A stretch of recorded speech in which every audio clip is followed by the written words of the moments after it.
Hi hello everyone, welcome to our channel. అందరు ఎలా ఉన్నారండి? నేనైతే సూపర్గా ఉన్నాను. ఇంకా మీకు అర్థమైపోయింది కదా. ఈరోజు అయితే కుక్కర్లోనే ఎగ్ బిర్యానీ చేయబోతున్నాం. ఎగ్స్ అన్నీ బాయిల్ చేసుకున్నా, 6 ఎగ్స్ అయితే తీసుకున్నాం. వాటిని బాయిల్ చేసుకొని ఉప్పు కారం పసుపు వేసి పక్కన పెట్టాను. అండ్ ఇలా ఫ్రై చేసేసుకోవాలి. ఫ్రై చేసి పక్కన పెట్టుకోవాలి. అయితే ఇక్కడ వచ్చేసి నేను అల్లం వెల్లిపాయ పేస్ట్ కూడా నా దగ్గర లేదు కాబట్టి నేను ఇలా తీసుకుంటున్నాను. అల్లం వెల్లిపాయ పీల్ తీసేంత టైం లేదని అలానే వదిలేసాను నేను. సో ఇలా అయితే పేస్ట్ చేసుకున్నాను. అండ్ అలానే దీంతో పాటు ఒక ఆనియన్ అండ్ పచ్చిమిర్చి, ఒక్క ఆనియన్ సరిపోతుంది అన్ని 6 ఎగ్స్కి. సో ఇలా ఆనియన్స్ అండ్ పచ్చిమిర్చి ఇది ఎలా అయినా మనం పేస్ట్ చేసేస్తాము. అందుకనేసి నేను ఇలా కట్ చేసి పెట్టుకున్నాను. మీరు కావాలంటే కొంచెం పెద్ద సైజ్ అయినా కట్ చేసుకోండి. అంటే ఇంట్లో ఉన్న మెంబర్స్ అని తీసుకునే ఎగ్స్ని బట్టి మనం చేసే బిర్యానీని బట్టి ఆనియన్స్ అయితే తీసుకోండి. సో అలా ఆనియన్స్ తోటే మనకి గ్రేవీ అంతా వస్తుంది. సో అల్లం వెల్లిపాయ పేస్ట్ నేను మళ్ళీ కొంచెం అయితే జార్లోనే ఉంచేసాను. దీంతోపాటు మొత్తం ఇంకొంచెం పేస్ట్ అయిపోతుంది, మిక్స్ అయిపోతుంది అని చెప్పేసి. ఎందుకంటే కర్రీలో మళ్ళీ మనం సపరేట్గా వేయాల్సిన అవసరం అయితే ఉండదు. సో అందుకనేసి నేను జార్లో కొంచెం ఉంచేసాను. సో ఇప్పుడైతే పేస్ట్ అయితే చేసేసుకుందాం. ఆనియన్ పచ్చిమిర్చి అండ్ అల్లం వెల్లుల్లిపాయ వేసుకొని, అండ్ అలానే ఈ బిర్యానీలో మనం కరివేపాకు కొత్తిమీర కూడా వేసుకుంటున్నాము. సో ఫస్ట్ అయితే మనం మన కర్రీని కుక్ చేసేసుకుందాము.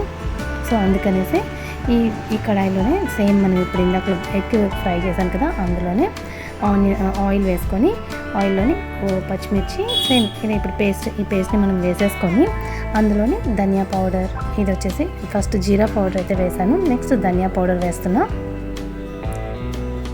మనం తీసుకునే క్వాంటిటీని బట్టి అన్ని పౌడర్స్ వేసుకోండి. ఇది వచ్చేసి garam masala powder, home made garam masala అండి, ఇంట్లో చేసుకున్న గరం మసాలానే. అది కూడా నేను ఒకసారి వీడియో అయితే పెట్టాను, వీలైతే కనుక చెక్ చేయండి ఇందులోని. సో ఆ పౌడర్ ఇవన్నీ కూడా కొంచెం బాగా ఫ్రై అవ్వాలి.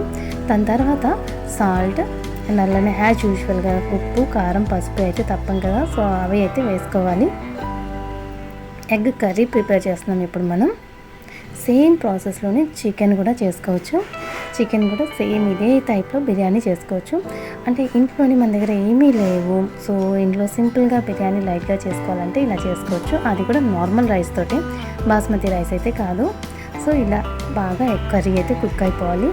ఆనియన్ పేస్ట్ బాగా చక్కగా ఫ్రై అయిపోవాలి. అందులోని ఫైనల్గా లాస్ట్లో ఎగ్స్ వేసుకొని, ఎగ్స్ కొంచెం ఘాట్లు అయితే పెట్టుకొని వేసేసి కర్రీ చేసి పక్కన పెట్టుకున్నా. అండ్ యాజ్ యూజువల్గా మనం బిర్యానీకి వేసే మసాలాలన్నీ తీసుకున్నాను. ఆకు చెక్క పువ్వు లవంగాలు యాలకులు సాజీరా ఇవన్నీ కామన్ కదా, అవి తీసుకున్నా. అండ్ అలానే మనకి రైస్ నార్మల్ రైస్ అనే చెప్పాను కదా, నార్మల్ రైస్ తోటే ఇప్పుడైతే 3 గ్లాసెస్ రైస్ అయితే తీసుకున్నాను నేను. మాకు మార్నింగ్ అండ్ నైట్కి అయితే అయిపోతుంది. సో నేను ఈ గ్లాస్ తోటి, ఇది వచ్చేసి రైస్ కుక్కర్ గ్లాసు, ఈ గ్లాస్తో 3 గ్లాసెస్ ఆఫ్ రైస్ అయితే తీసుకున్నా. మనం ఎక్స్ట్రా ఏమీ వేసుకోము కాబట్టి, ఎక్స్ట్రా వెజిటేబుల్స్ కానీ ఏమీ లేవు కాబట్టి ఈ 3 గ్లాసెస్కి 6 గ్లాసెస్ వాటర్ అయితే సరిపోతుంది. కామన్గా రైస్ చేసినప్పుడు ఎలా వేస్తామో అలా. సో ఇది వచ్చేసి 5 లీటర్ కుక్కర్. ఇదైతే పెట్టుకొని ఆయిల్ వేసుకున్నాను 1 స్పూన్. నెక్స్ట్ ఒక 1.5 స్పూన్ వరకు నెయ్యి వేసుకున్నాను. ఎందుకంటే కర్రీ అయిపోయింది, ఇప్పుడు బిర్యానీ ప్రిపేర్ చేస్తున్నాం మనం. సో అందుకనేసి కుక్కర్లోని మనం బిర్యానీ కోసం ఆయిల్ అండ్ గీ కొంచెం హీట్ అయిన తర్వాత నేను డైరెక్ట్గా మసాలాలు మనం తీసుకున్నాం కదా, అవన్నీ అయితే వేసుకుంటున్నాను.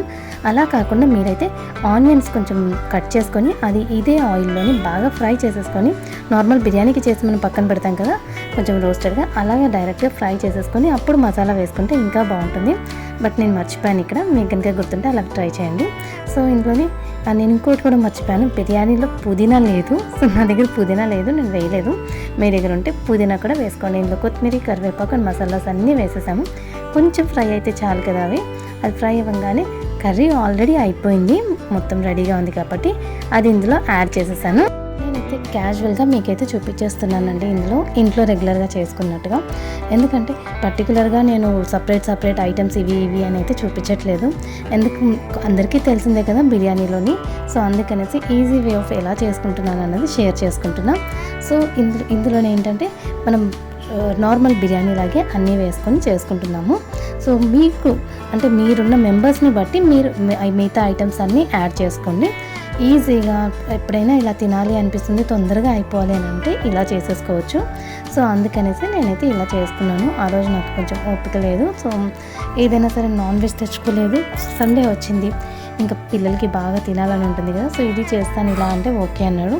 సేమ్ ప్రాసెస్ లాస్ట్ వీక్ నేను చికెన్ చేశాను, అది కూడా చాలా బాగా వచ్చింది. సో మీరు కూడా చేయాలి అని అనుకుంటే ఇలా ఒకసారి ట్రై చేసి చూడండి, ఫాస్ట్గా అయిపోతుంది.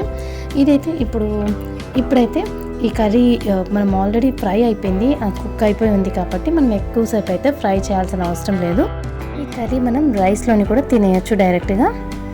సో ఇప్పుడు వచ్చేసి కుక్కర్లో నేను రైస్ అయితే కడిగి పెట్టుకున్నానండి. రైస్లోని నేను 1 గ్లాస్కి 2 గ్లాసెస్ ఆఫ్ వాటర్ తీసుకున్నాను. సో ఎక్స్ట్రా వాటర్ ఏం అవసరం లేదు, అన్నీ రెడీగా కుక్ అయి ఉన్నాయి కాబట్టి నేను ఇంకా డైరెక్ట్గా వేసేసుకున్నాను. రైస్ అండ్ వాటర్ వేసేసుకొని ఇంకా నేను 3 విజిల్స్ అయితే పెట్టుకున్నా. నా రైస్కి తగినట్టుగా నేను 3 విజిల్స్ పెట్టుకున్నా. మీరు కొంచెం గట్టిగా తింటే 2 విజిల్స్ అయితే సరిపోతుంది. మీరు గట్టిగా తింటాము అనుకుంటే కొంచెం 2 విజిల్స్ని ఆఫ్ చేసేసుకోండి. బిర్యానీ అయితే సూపర్గా కుక్ అయిపోతుంది. అండ్ ఎవరైనా మన ఇంటికి వస్తున్నారు, కొంచెం డిఫరెంట్గా చేయాలి అండ్ ఇలా ఫాస్ట్గా అయిపోవాలి, అర్జెంట్గా అయిపోవాలి అని అనుకుంటే కనుక ఇలా చేసుకుంటే తొందరగా అయిపోతుంది. అండ్ ఓన్లీ మనం బిర్యానీ ఏం తింటాం, ఖచ్చితంగా బిర్యానీతో పాటు రైతా ఇంకేదైనా ఉండాలి కదా ఖచ్చితంగా. సో అందుకనేసి రైతా అండ్ ఆలూ కుర్మా కూడా నేను చేసి పక్కన పెట్టుకున్నాను. రైతా, ఆలూ కుర్మా, ఆనియన్, లెమన్, అలానే ఒక స్వీట్ కూడా చేసి పెట్టుకున్నాను. సో చూసారా బిర్యానీ ఎంత బాగా కుక్ అయిపోయిందో, పొడి పొడిగానే వచ్చేస్తుంది. పిల్లలు కొంచెం మెత్తగా ఉంటే ఫాస్ట్గా తినేస్తారని నేను ఇలా చేసుకున్నాను. అండ్ ఎగ్స్ కూడా బాగుంది, చక్కగా కర్రీ మొత్తం మిక్స్ అయిపోయింది. నేను కూడా ఇది 1-2 టైమ్స్ చేశాను, ఎక్కువ సార్లు చేయలేదు. దమ్ బిర్యానీ చేశాను, అది కూడా నేను అప్లోడ్ చేశాను వీడియో. సో ఈసారి కుక్కర్లో బిర్యానీ చేశాను, ఎలా కుదురుతుందో అనుకున్నా, చాలా బాగా కుదిరింది. మీరు కూడా ఒకసారి ట్రై చేయండి, నచ్చితే కనుక లైక్ షేర్ చేయండి. అండ్ ఇంకో కొత్త వీడియోతో మీ ముందుంటా. Bye bye.